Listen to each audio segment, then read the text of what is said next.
Hello, everybody. Welcome to another episode of Formula A. Got Kyle, Marcus, and Ryan. It's the Austria review episode. Red Bull Ring, Spielberg. It was a doozy, guys. Wouldn't you say? Yeah, that's second best race I definitely think so. We've been getting spoiled with some good racing lately. I think so. Yeah, because you said second best. Like, normally it would have been the best, I think. Silverstone was just that good, but Austria, back-to-back weekends. Like, we got some really good racing, some good variety, and for the first time in a while, we got back-to-back Ferrari wins too.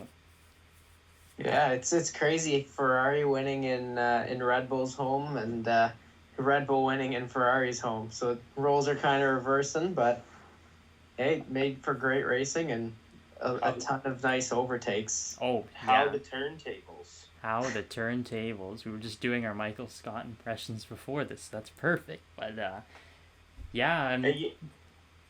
Oh, sorry, I Ryan. will Yeah, say, go ahead. after the Max pole and the Max dominant sprint win, I thought it was going to be another Max dominant race, and it wasn't. I kind of enjoyed it. I liked seeing the Ferraris back in contention. Yeah. Kind of ruined our whole predictions. We had the Red Bull one too. We should have switched to a Ferrari. Well, almost a Ferrari one too. Almost. I wanna just ask before we talk about the bad, where did that Ferrari pace come from? Cause like, it looked like Verstappen's to lose. We all had him picked for the win, and Ferrari just came to play on Sunday. Like, it was like night and day how fast that was. But Well, I heard there was some rumors in the paddock that they switched their motor oil for olive oil, and it seemed to work wonders in Charles's car. but not Carlos, not poor Carlos, unfortunately. But Charles was flying, man. I mean, they've got the performance. They just got to figure out that damn reliability. Like, Yeah, I was going to say, serious answer to your question. I think that pace has always been there at every weekend. It's just, can they make the car and the decisions harness that pace? Yeah, because even the strategy was on point this weekend, which you almost never hear talking about Ferrari. yeah, No. we're saving that recording. That's a big one because I don't think we've ever said that in the many episodes that we've been doing this now. That Ferrari got the strategy right.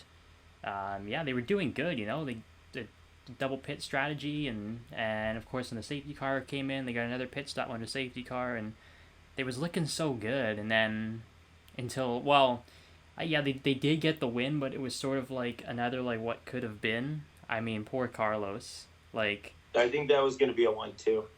Yeah, 100%. Carlos was right on the back of Verstappen before his engine left the chat. So yeah, at first I That was thought, scary. yeah, that was what were the marshals doing? Like, Not well, helping. and the car started rolling back. yeah, I thought like, okay, if you're not spraying the extinguisher, like, can somebody at least like grab the tire so we can get out? Like, it was crazy. Yeah, it was just crazy. Like, bad response time. I don't know if those were like Terrible. Red Bull fans in disguise, the marshals, or what, but like, Yeah. some splaining. No. They don't boo Ferrari. They only boo Mercedes. Oh, cheer. Okay, take it away then, Ryan. They cheered. We got something that I think we have a better chance of seeing, like a solar eclipse. We saw Lewis crash on his own. Yeah, that never happens. Yeah. That is And both very Mercedes rare. crashing in qualifying. Yeah. I will say, though, George is really good at copying him. Yeah. Hitting the rear wheel in turn 4 of a Red Bull, copies that exactly, crashes in qualifications, copies that exactly. It's pretty impressive. So. Well, it was like that meme on Instagram. It was like the radio message where George is like, Lewis just hit the wall. Engineer, copy that. Okay. back he goes. So, I mean, we obviously, there's a lot of talk about Mercedes this weekend. We just covered, I think, 3 points in a matter of 10 seconds there. But like, Yeah, we were all over we that brought there. up the cheering on the crash. I mean, we condemned some of this stupidity from the other side of the fence with when it goes the other way. What do we have to say about cheering that crash in qualifying? You started it. That's my official answer. Oh, They started it. oh man, there's the spice there. No, but all jokes aside, like it's still just as stupid and pathetic. Like they didn't even know if Hamilton's okay, which is what rattles me, and they're cheering him on for being in a wall. Like that's super low. Yeah. So, Chappie, as someone who has a lot of experience with walls, what goes through your mind when you hit one? Well, I've never been so fortunate to hit Tech Pro barrier. I hit the real McCoy concrete. Oh my goodness. So, I mean, yeah, it wasn't like a light hit either. He took a pretty big knock. I think he was like, you could see him like out of the car too. Like, it's like, oh my god, I am human. I can crash. It was so weird. Well, tank slappers are tough. Like, yeah. Even into a Tech Pro barrier, like going in sideways is always going to be hard. Yeah. Yeah. But, props to Mercedes getting that car fixed overnight, and Lewis's not qualifying sprint wasn't going to look like it was going to be the best thing on earth, and then he turned it around. He still had a good weekend. So yeah, it's 3 podiums. I will say it was really cool seeing Mick and Lewis battling both in the sprint and in the race. That was a nice feeling, and even seeing the Haas pass the Mercedes on Sunday on merit, like not. Yeah. There was no damage that we knew of to Lewis's car. Mind you, Lewis ended up finishing on the podium, but it was still cool seeing Mick pass Lewis at the start. Yeah. Yeah, definitly. Yeah, and like you said, it was on merit too. Yeah. There's a ton of good battles all over the place. Yeah. Yeah. That, like, I mean, like you said, I think, we've been critical of Mick a few times on this podcast, but I really think that points finish in Silverstone might have, like, lit the fire, and that Haas, like it had really, really, really, really good pace. I said to you guys, like, right after the race, I'm like, that was the best looking team out there. Like, in terms of an overall, like, team performance. I mean, like, the blocking in the sprints, they just played the defense perfectly, and they were super fast in the race. Huge overtakes. It was really good. It was really good to see. Yeah, technically that's his third points finish if you can count the sprint. Yeah. Didn't he finish 9th in the sprint? He did. Yeah, right. Yeah. It's points till 8. That's correct. He almost had it, and then Magnussen kind of Almost said, "Yeah, I'm not going to keep you in the DRS anymore. I'm taking off." Oh, that's right. Yeah. Magnussen kind of. I don't know. We could talk about that at some point. Yeah. Was Magnussen kind of in the wrong, or? I mean, since we've got it, I don't think so. I mean, I think that's clearly what he was doing already before, was keeping him in DRS, and it was working really well. Like, Hamilton, there was nowhere for Hamilton to get through.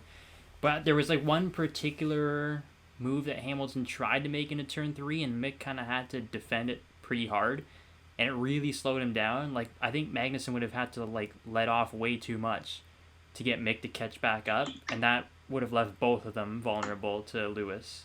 Yep. So I personally think he was right to just say, okay, I'm going to carry on now. Like, you can deal with the 7-time world champion, and yeah. But yeah, what do you guys think? I completely agree. If he slows his pace down, then he's just setting himself up for a possible disaster with Hamilton. Yeah, that's what I think. So, but yeah, I agree with you guys there. I think had he stayed slow, Hamilton would have eventually got him. Yeah, 100%. So that's nice. I think we've all agreed on that. First time we all agreed on the same thing in a while. But yeah, I mean I did see. I think their previous, like, best ever team finish Haas was, well, it was back. I think it was 2018. It was Grosjean and Magnussen, 4th and 5th. At the Red Bull Ring. So they just like the track. They do good. Yeah. Shouts out to Haas. Really good looking team. But team that, I heard. Yeah. I don't know if this is true, but apparently the Haas vehicles, when they get delivered from the US, to Europe, they actually come on a retired fighter jet carrier ship, and it's the Steiner warship. Oh, the Steiner ship. It has gone from a tugboat to a cruise ship. No, I'm saying jet fighter carrier. Like this is the SS Haas war machine. I'm all for it, man. I love it. You know, that team was down in the dumps. I hated to see them down there, so I'm glad they're back up there. Everybody loves a little more Gunther in their life too, so shouts out to them. But speaking of like big moves and everything, like Leclerc, we want to go back to Ferrari quickly because we gotta talk about the race winner. I mean, he didn't have to pass Max once; he had to pass him multiple times, and he did really, really good with it. Like that was, you know, these guys thankfully have been racing each other clean all year. And they've been putting on good shows for everybody. But I think that was definitely, if you guys would agree, one of Leclerc's like top 3 like best drives, I would say. I go ahead and say top 3 best weekends. Yeah. You know, he had the book thrown at him. Yeah. Got outdone in qualifying. Couldn't get him in the sprint. Gets him in the race, and then gets a sticky throttle. Like when that happened, when I would see Leclerc's voice message pop up, and I know it's not time to box. I'd start like losing it. I'm like, oh my god, here it goes again. So yeah, he had the book thrown at him, and he still pulled it off. So yeah, top weekend. And I think this was his first win not from pole, if I'm not mistaken. Yes, that's right. Yeah, that's the huge. Uno reverse card got thrown out. Yeah. Today or this weekend. Yeah, so that's huge. I mean, that's a good point. Like he had a point to prove, right? It's like I don't have to get pole to win. Like I can do it from other spots in the grid too. So that was a proving ground weekend, I guess, for Leclerc, and he was really good. And like that sticky pedal thing was really weird. Like it seemed like he was like actually having to like put his foot like sort of behind the pedal to pull it back to 0, because it wasn't like he'd take his foot off and it wasn't going back to 0. Like the throttle was still a tiny bit on. Okay, yeah. Yeah, it's just super weird, and obviously it's pretty scary if you're going into a braking zone at like 340 kilometers an hour or whatever. Yeah. So yeah, it was good. That's some just Ferrari things. Yeah, he didn't skip the foot day, obviously. Like that's some strong foot power he's got to pull. Yeah, well, because he was saying on the radio that he had to like put his foot behind and like depress the pedal manually. Yeah. Yeah.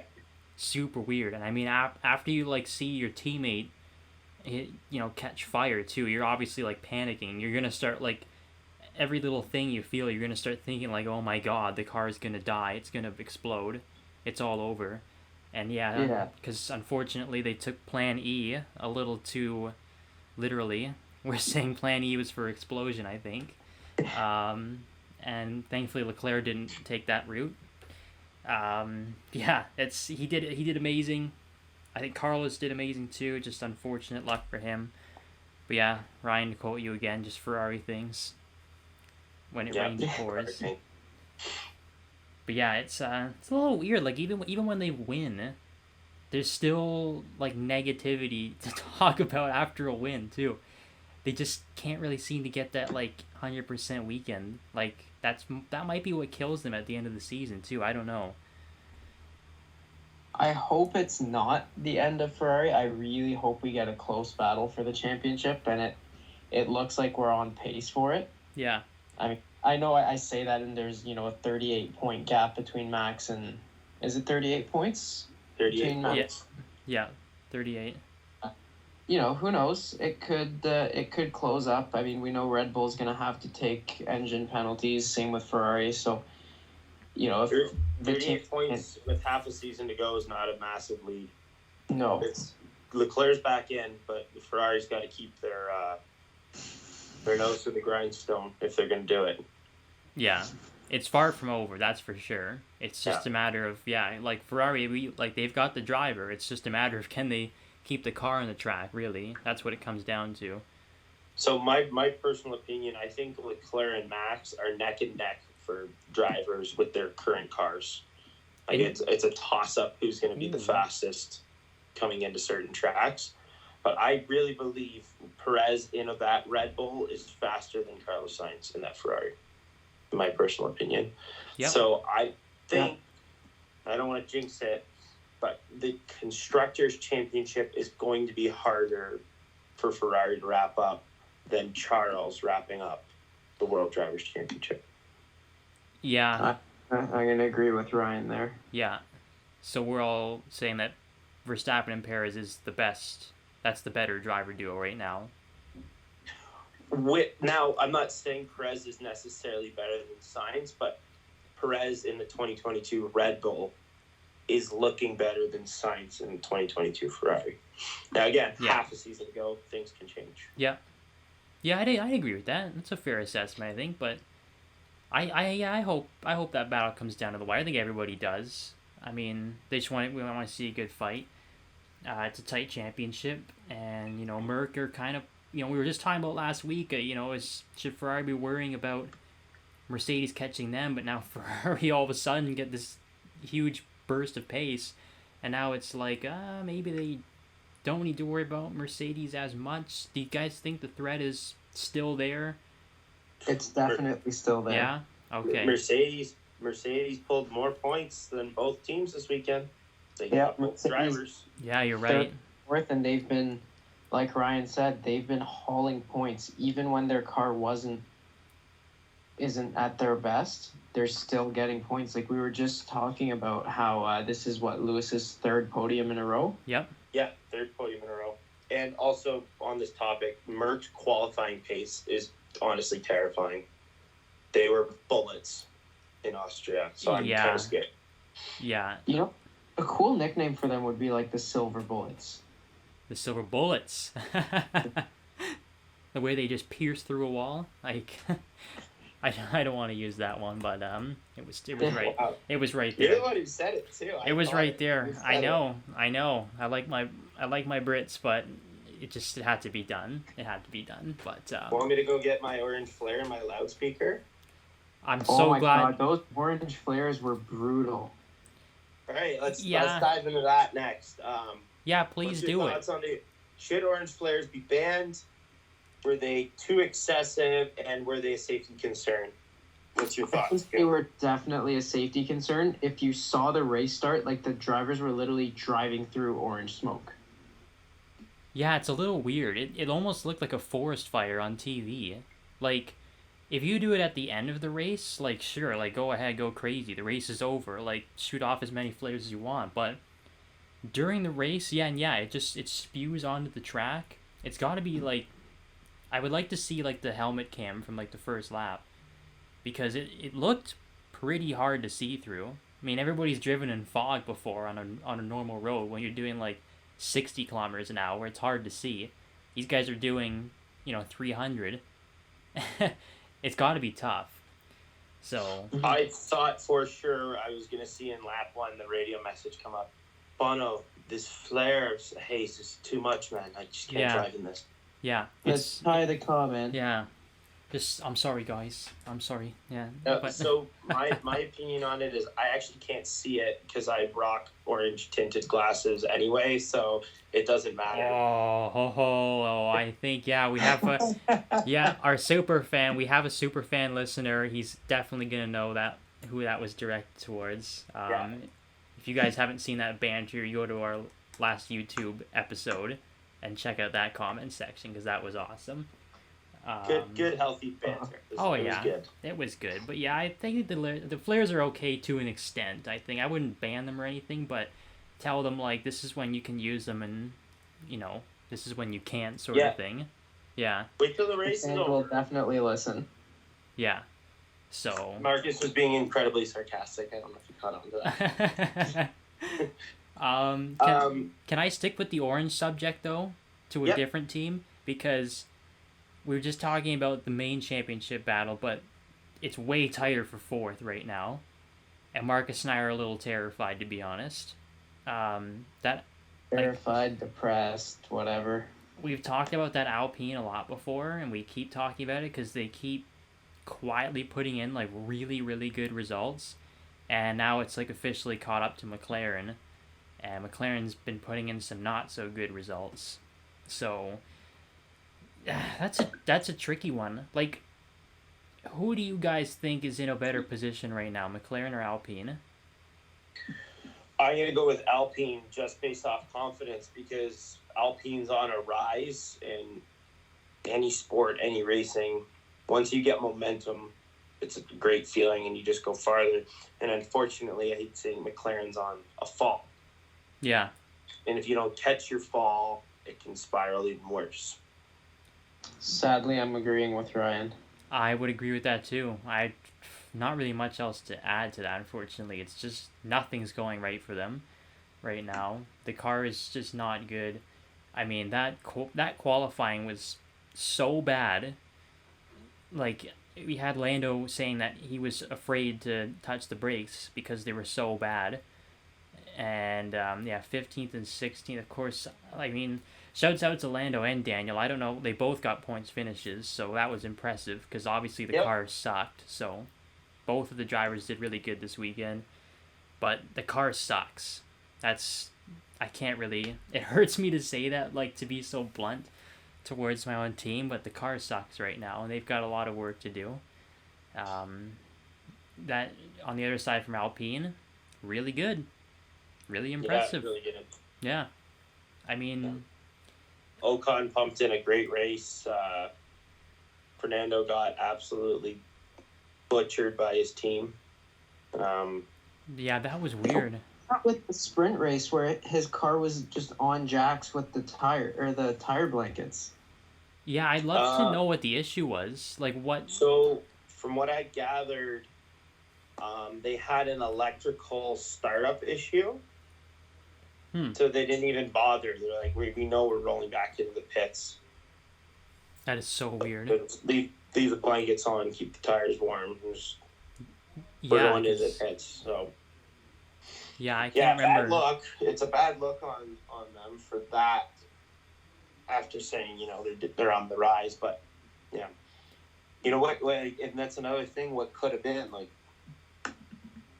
Yeah. How well could have Fernando have done if that didn't happen and he didn't have a bad pit stop and all that kind of stuff? Yeah. It could have been a pretty good race for him. Speaking of Fernando and Alpine, another thing I'm very impressed with is we're halfway through the season. I'm going to swallow to say this one. I'm surprised Ocon is still beating Fernando Alonso in the championship. I'm a little surprised and a little not surprised at the same time. I mean, because I think a lot of Alonso is down to, like, he's had some of the worst luck. We just talked about it. Like, rolling up to a grid and your car won't even start. That's like some 24 hours of lemons type stuff right there. Like, it's that was really, really, like, sucky, and it's happened a lot to him this year. At the same time, I think Ocon might be the most underrated driver on the grid. Oh, I can just hear the angry Ryan. Ryan's seething. His brain's malfunctioning right now. I'm shaking my head up and down really slowly, and because he's not wrong. I just hate admitting it. No, Ocon's been a clean driver, and he hasn't been like the way he was when he got on my bad books. So if he can keep this up, then hey, all the power to you. Yeah. They are going to their home race and his home race. So, who knows? Yeah, and the momentum is there, too. And, I mean, even when, like, okay, so they got to fix the reliability, but at least they know they've got the pace. Like, that's a big one. I'd rather be in their shoes, to be honest, where they've got a fast car and they've just got to work on the reliability, than McLaren being like, well, the car's reliably slow. Is it reliable? Oh, it blew the brakes out. Yeah. And then that's true. The DRS didn't work, and then it's one thing after another. That's fair. I mean, I would still take that over a car not even bothering to take its blankets off on the grid, but still, I mean, if one of the Alpine drivers has the confidence to overtake someone at 320 kilometers an hour and scold them at the same time while putting a wheel in the dirt, then the car's doing pretty good. That was peak. That was the most badass thing. That was You always peak have to leave Fernando. it to space. Always have to leave it to Yes. space. And he reminded Yuki big time. He's like, listen, Rick, listen, kid. You don't tell me. You do not force me off the track. So, Fernando, yeah, he's a wily old fox, man. I think I think his luck will turn around. I think I'll join you, Ryan, because you're calling like a big weekend for them at Monza. Maybe not Monza, but I'm saying he'll have a podium before the season's over. I'll lock that in. All right, I want to see that. Yeah. But I do want to use this as a segue. This isn't a point we wrote down. I just thought of this in my head. I think almost every single younger teammate is beating their older teammate as of right now. Charles is younger than Carlos, correct? Yes. Yeah. So he's got that. Max is definitely younger than Sergio. George is younger than Hamilton. Lando's younger than Ricardo. Yep. I think the only old boys who are winning in that department are Bottas and Vettel. That's it. Yeah. The younger teammate is leading their team in every other team. That's pretty crazy. Yeah, it's impressive. That's the new wave, man. Albon is younger than Latifi, I believe. Yeah. Think so, yeah. Yeah. So yeah, that's right down from top to bottom, except two guys. Yeah. That's a good, keen observation, I might add. That's impressive. Even is George still outperforming Lewis, like out on points? Yep. He's outscoring Lewis. Yes, Yeah. he is. Even Yes, after. he is. Oh, there's Ryan's smile again. Yeah, he's smiling. He's loving that. He's absolutely loving it. I'm sure there'd My be other. internal orange flare is just in the works right now. Can we stay on the orange topic for a little longer, actually? Because Yeah, of course. since we just talked about McLaren, Zero I know hesitation it's there. not your orange. This is Marcus and I. This is our orange. Okay, you have your orange. We have our orange. I'm gonna take my hat off for. Actually, no. This might be. Is this? Okay, I'll just stop. You got your red Ferrari hat. Okay, so I wanted to bring this up because this was happened yesterday. There was a bit of a whirlwind because we've talked about Ricardo's future a lot on this podcast before, and there was craziness in IndyCar actually yesterday, and I'll get to why this affects Formula One. So Alex Palou, he's the reigning IndyCar champion. He got announced that he re-signed with Chip Ganassi, his current team. Then a couple hours later, McLaren comes out and says, "No, we signed him."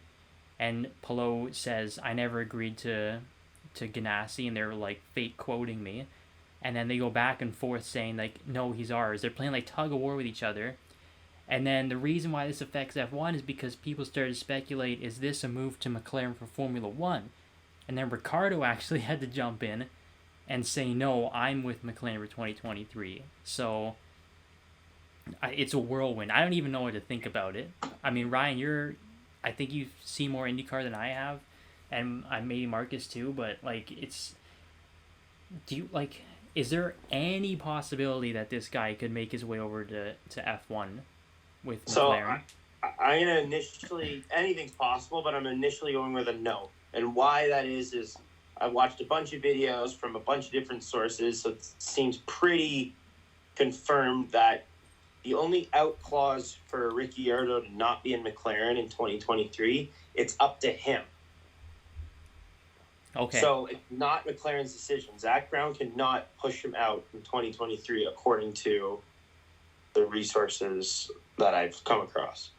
And if he's going and saying that I'm with McLaren for 2023, then I'm confidently going to think that he's going to try again and see what happens in 2023. He's not going to pack it up. And I don't think he should. Got to have a fighter mentality. Get kicked down, get back up. Also, too, McLaren just hosted Colton Herta, another IndyCar driver. Yep. And he ran at Portimao and ran competitive times, too. I heard he looked pretty good. Yeah. I don't know what car he was in, actually, so it's hard to say if his tires were I think it competitive. was the 2021 car because I saw a post where he said it's cool driving like a race-winning F1 car. Yes. Yeah, it was last year's car for sure. Yeah, because it That definitely is cool. looked different. Yeah. Okay, Yeah. so then his lap times because it was his quote saying, "I'm definitely fast enough to be an F1." So if he's saying that, then that means you only say that if you're pumping out lap times that were comparable to last year's Portimao qualifying. Yeah. That makes sense, right? That's fair, yeah. I mean, like, he ran something like 160 laps, I think, so, like, you talk about fitness, like, that's pretty impressive. So... Now, to be fair, like you said, I watch every IndyCar race. I paid attention to IndyCar for quite a bit. I will be at the Toronto Indy this weekend, cheering on a longtime friend, Dalton Kellett, for the Team AJ Foyt. That's right. So if you watch it on TV and you see a giant grandstand of people in teal shirts, that will be one of the many. So, but back to McLaren. Indy cars are way harder to drive. They have way less downforce. They're way more squirrelier. You got to be tough on the wheels. Like Romain Grosjean has made that same pointer that it's a lot more to keep under control. They're faster in a straight line, slower in the corners, and they're definitely a little more wild. So if you got the fitness to do IndyCar, then you probably have the fitness to do F1. Yeah, that sounds pretty fair. I mean, whenever I watch IndyCar onboards, like, they are wrestling that wheel. I mean, to quote Martin Brundle, it looks like he's wrestling an octopus. That's like, it's tough go. It's tough go. So yeah, I mean, maybe we could, like, when we were just talking about this before, it used to be a little more common, like, guys coming over from IndyCar to do F1, like Jacques Villeneuve and like Fernando. Well, actually, Fernando went and did the Indy 500. Well, he was still an F1 driver too. So Juan Pablo, Nigel Mansell back in the day. So yeah. maybe we could see something. But I think Ricardo. I think he's right. I don't think there's any. I don't think he's going anywhere next year. Personally, even though there's been a lot of talk, you just gotta remember, like, there is a contract signed. And everybody's got to honor it, right? So that's it's my 2 cents on that. I could see Danny Rick, though, be a good fit for IndyCar because he does love the States. Yes, that's true. Love the States, love Texas.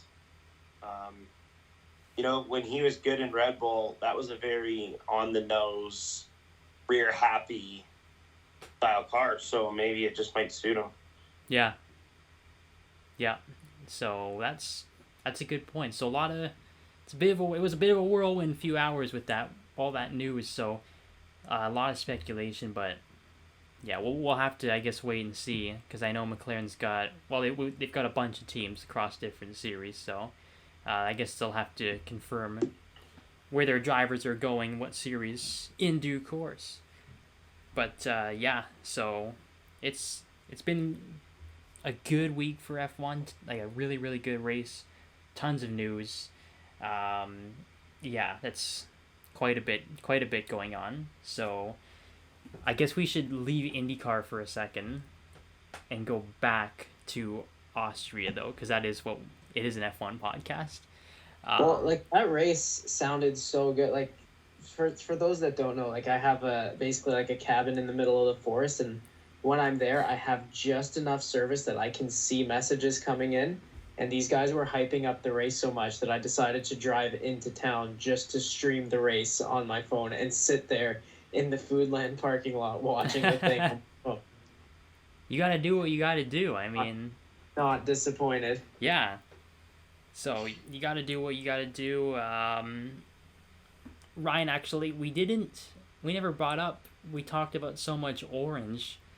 One guy just quietly, well, I know you want to talk about this. I know you want to talk about it.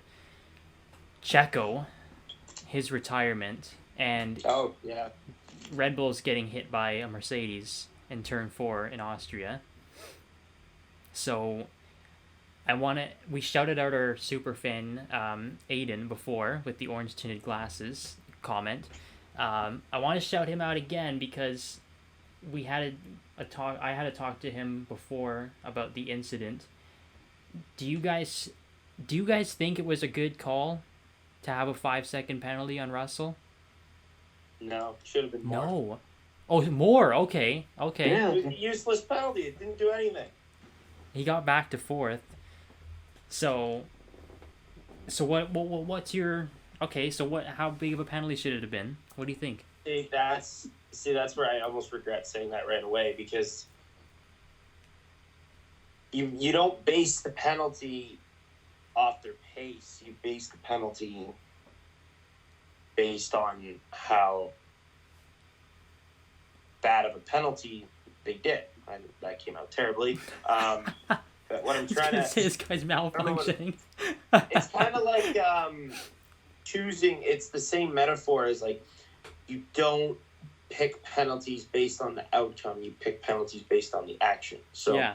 Although the outcome was it did absolutely nothing for Russell and absolutely destroy Perez's day, yeah, I guess the penalty was fair still, regardless. Yeah, I think. Was it 5 seconds when Hamilton hit Albon? I think it was. It was 5 seconds. And then what was the how many seconds was it when he hit him in Silverstone last year? Was it 10 or 5? That was a 10. That was a 10. Oh, okay. Yeah, maybe this could be a 10. Yeah, but then I'm only saying that because Perez's race got ruined. And you can't... I don't like it if you base penalties based on the outcome. Yeah, and I mean, he didn't retire until well after the incident, too, so it's kind of hard to be like, you know, to wait that long to make a decision to see what happens to him. Yeah. Yeah, I was okay with it. It was definitely a penalty, like 100%. Like Perez was well past him on the outside, and I think it was Russell had to just concede it at that point. So I don't think Russell. It wasn't malicious. He didn't try to do it, but you know, it's on you. He just watched replays of his teammate, and he goes, "Oh, this is what I do." Learn from the GOAT. Yeah. Well, since we're on the topic of 5-second penalties, what did you guys think of the Gasly one? Again, it was completely deserved. I don't know, the way I look at it, and like you guys kart, so correct me if I'm wrong. There's a line to take in a corner when you're alone. It's the fastest line. When you're no longer alone, you modify your line to get space so you can race. Yeah, you could absolutely still drive that fastest line and hope for the best or ruin someone's day. And that's bad driving, just in my opinion. So if you're coming in too hot off the apex, or you're not at the apex and you're coming right across the entire track and you know you're sharing the corner, you're at fault. And I don't care what team you're on or who you are. So I think both of them were completely at fault. Yeah, and I think even Gasly's was even more clear cut. Like he went even wider than Russell did, and so and just poor old Seb just taken out again. A terrible weekend with Aston Martin. It's not. I don't really have much to say about Aston Martin, to be honest. Like, we'll just leave them be. Yeah, they're just kind of doing their own thing. They're definitely the new Haas. That's You know what? And that's a good point you say that, because many people would say Williams didn't have any expectations on them at all.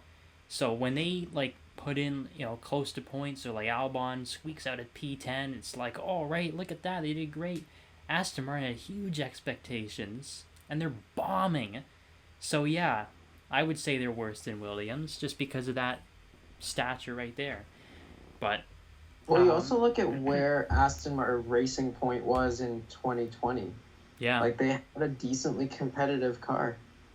Like, yes, it was the pink Mercedes and whatever, but it was still a good racing car. Yeah, exactly. Like, it doesn't matter how they got there. They did it.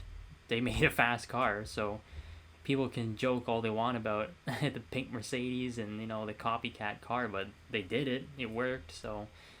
Yeah, it's really weird. That's a huge fall from grace. But in terms of, we talked about the stewards were really busy this weekend. I did not want to forget about this before we finish this podcast, because the track limit stuff was outrageous this weekend. Yeah. What was it? 43 infractions? It was, yeah, like 42, 43, something like that. Like ridiculous. It was like every lap someone was getting a warning. Multiple penalties handed out. Do you guys think they're too harsh? Or is it on the drivers? What do you think? I gotta ask, why is it only here? Why wasn't it like this at all the other tracks?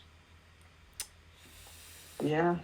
That's a good point. A lot of the drivers were saying it's that little, like, the fender thing or whatever is causing visibility issues. Yeah. But it raises a good point. Why just this track? Why wasn't there issues at other tracks?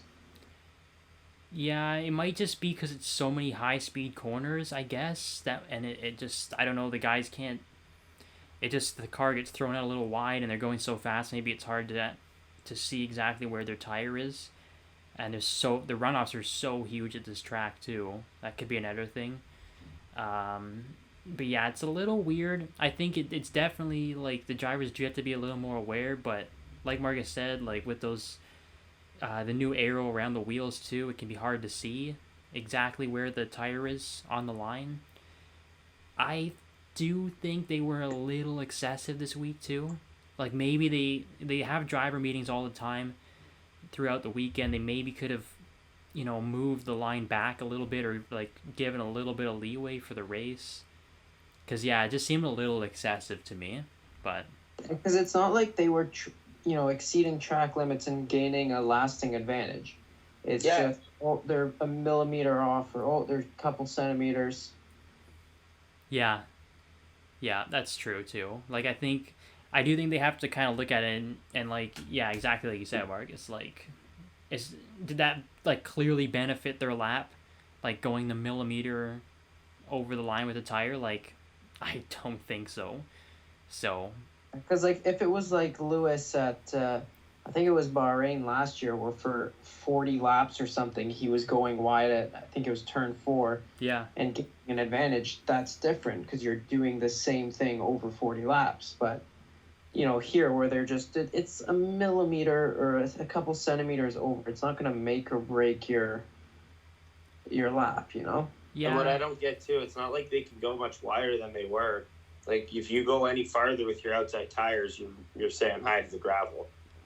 Yeah. So what does it matter at that point? Yeah, it's stupid. And yeah, the Bahrain thing was weird too, because they said before the race, like, oh, you can run wide at this corner. Well, why? Why is it different from every other corner? It was just, there needs to be a little more consistency, I think, with those rules. And I have the answer to that question. Okay. So I don't know if you guys saw Vettel lashed out at the FIA this weekend. I did see that. And he was going to be fined, but the fine has been suspended because he went and said, I'm sorry. Yeah. But pretty much what Vettel was upset about is he said, and this, I'm kind of quoting something I remember slightly, is we hear the same bull crap every weekend, but yet nothing changes. Yeah. Also, the inconsistency is coming from the fact that there's 2 race directors, and instead of working together every weekend, from what I understand, is they rotate every race. Yes. So they have different understandings of what is tolerable in their own. Yeah. So he'll be like, yeah, that's not track limits. We'll let that go. You didn't get an advantage. And then the other might be like, millimeter over the line. That's it. You're done. Yeah. So, Michael Massey's sounding pretty good right about now. I don't know about you guys. I think he just left the FIA completely, actually, the other day. So, he's not even an option anymore. But yeah, that's weird. I did see him in the news about something. I don't recall what it was. I think it was just him leaving the FIA completely. Just said, I'm out. Like, I heard it was that Helmut Marko thinks the Red Bull's fast enough so they don't need to pay him to be in the FIA anymore. I make fun of my own too. I make fun of everybody equally. Okay. The Human Air World Championship. Yeah. Yeah. I don't know, boys. That was quite a bit to digest. There's a lot happened this week. Yeah, and a great race. But I think that was pretty good. Are you guys pretty satisfied with that? I hope everybody listening enjoyed it.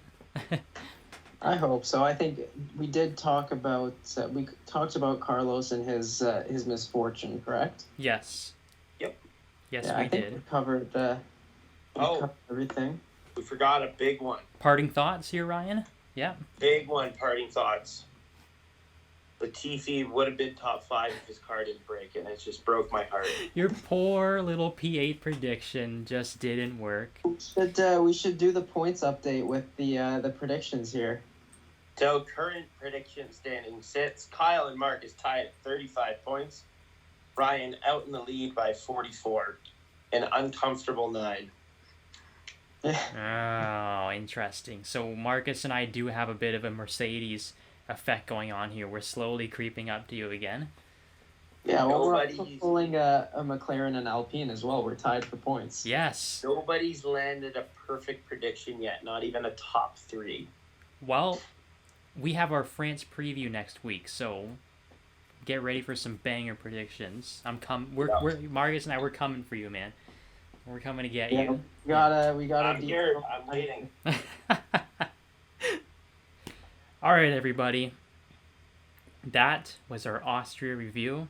Hope you guys enjoyed it. Thank you again for tuning in, and we'll see you next week for the France preview. We'll talk to you guys then.